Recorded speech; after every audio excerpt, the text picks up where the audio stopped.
guys. I am actually just gonna do a full book summary of Hard Times Create Strong Men because I think that would just be like just easier. Because honestly, some of these chapters I'm like rereading them and I'm getting the same common sense core idea, which is accountability. The greatest thing that this author gets into, in terms of what makes a man a strong man, is being an accountable person, taking responsibility, not blaming others, and doing the hard things that result in prosperity, especially when you don't feel like doing them.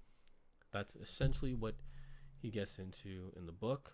He also interrelates that archetype of a man as the type of men that women are in particular very attracted to. Men who fall into this provider, competent, accountable archetype. And I get it.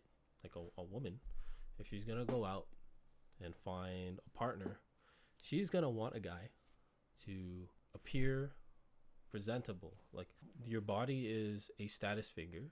So if you are a fit and strong person physically, that is a high status symbol, which builds attraction. On top of that, money is also a indicator of competence, and obviously it's all common sense that it leads to the ability for her to feel at ease because this man can provide for her, put a roof over her head and food on the table, the very basic needs.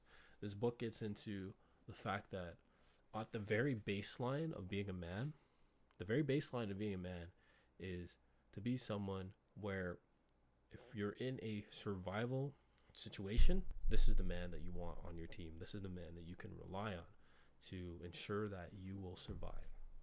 And across generations, that type of man fulfills a different types of roles. In the hunter-gatherer age, it was whoever was the strongest, fastest, and smartest when it comes to hunting and gathering. And in our capitalist society, the strongest man is considered the one who is the most economically sound. However, our evolution as a species, there's still a part of the brain that finds particularly fit people to be more attractive than obviously less fit people. I mean, it seems like all common sense, and it really is.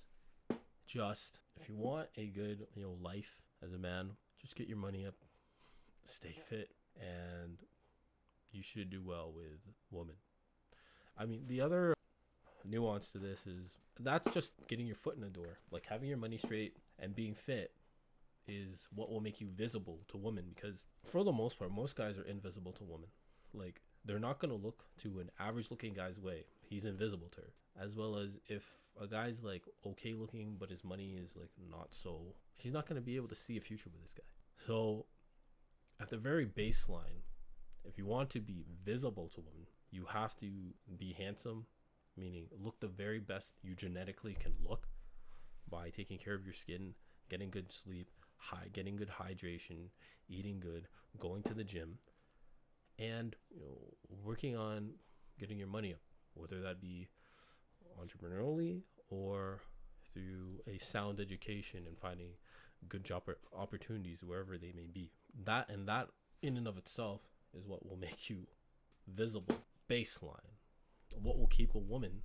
I would recommend reading the book The Way of the Superior Man, because it gets into a lot of emotional intelligence lessons about understanding women. I mean, some key things that I took from The Way of the Superior Man when it comes to even me in my relationship is a woman's mood can sway like a pendulum.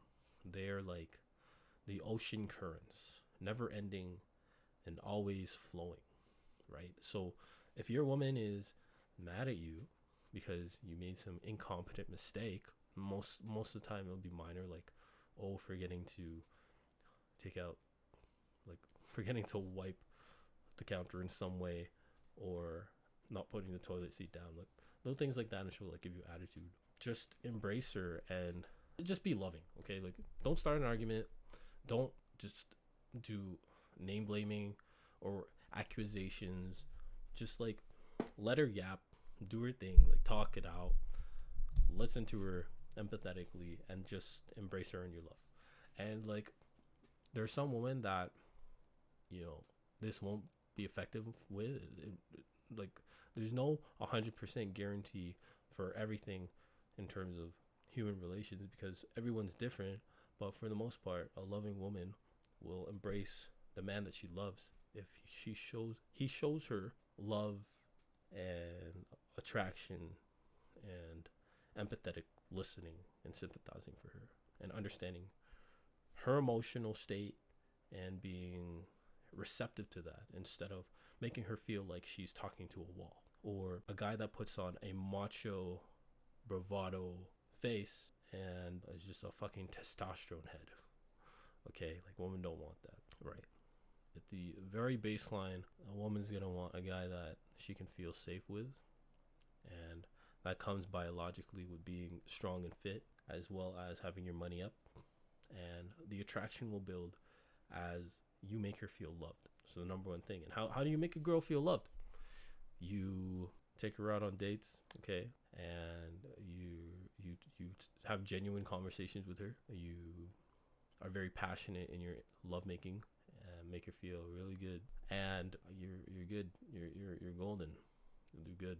So that's basically my takeaway from Hard Times Straight Strong Men, as well as the ways of superior man. I guess, like, I'll just put that in there too, in this less than 10-minute video on being a man and being a man that women are attracted to. Thank you for watching. Peace out.